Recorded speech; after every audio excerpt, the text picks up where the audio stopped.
Do you ever feel like your body's check engine light is on and you're driving around like, nah, it's fine? So many people struggle with anxiety, and you really need to consider your gut when addressing it. I'll talk about some other things to address, but it's important because the gut-brain connection means that your mood improves as your gut health and bacteria balance is restored. Things that happen in the gut don't stay in the gut and actually cross the blood-brain barrier. But other things to consider would be that our adrenal glands are stimulated to make cortisol by stress. And when that's chronically elevated, it can contribute to anxiety as well.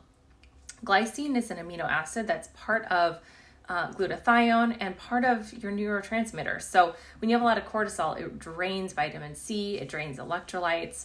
One thing you could try is a medical grade electrolyte like elyte, or even lemon water with salt and some glycine in it. Progesterone helps our mood stay stable, it relaxes our gut, helps with motility, and oftentimes hormone imbalances start with the gut, but they also worsen with environmental toxins. So two other things to kind of look into. When it comes to inflammation, it can damage your brain and nervous tissues, leading to mood imbalances, and oftentimes that inflammation starts in the gut.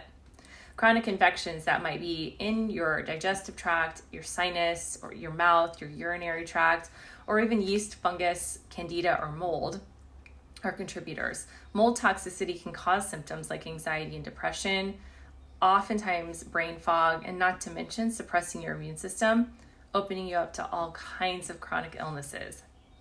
Low thyroid is another one that those hormones can play a role in a variety of emotional and behavioral symptoms, including anxiety, but it also controls our metabolism and motility. So once things slow down and you're feeling anxious, I always like to rule that out.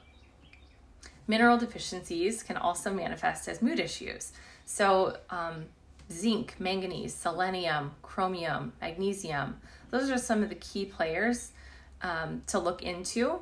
And then balancing your blood sugar helps keep your brain healthy, because our brains highly depend on a really stable level of healthy glucose. And any blood sugar fluctuations outside of this narrow window can contribute to waking a lot in the night, but also swinging from too high to too low stresses the body to release that cortisol. And it also keeps it from putting energy towards healing.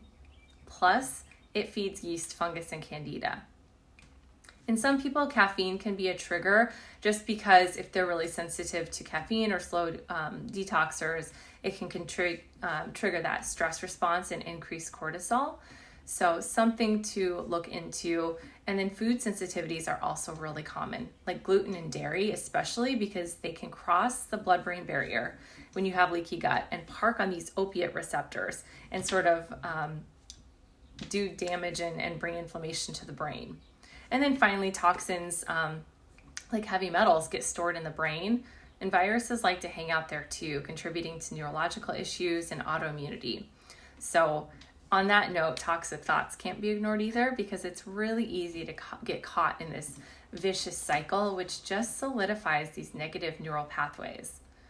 I just read some research on gratitude that shows that cultivating appreciation led to almost a 25% decrease in the stress hormone cortisol.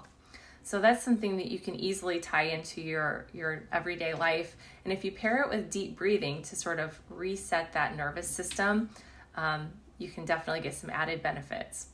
Hopefully this gave you some food for thought today and gives you some other ideas of things to rule out, so you know it's not all in your head.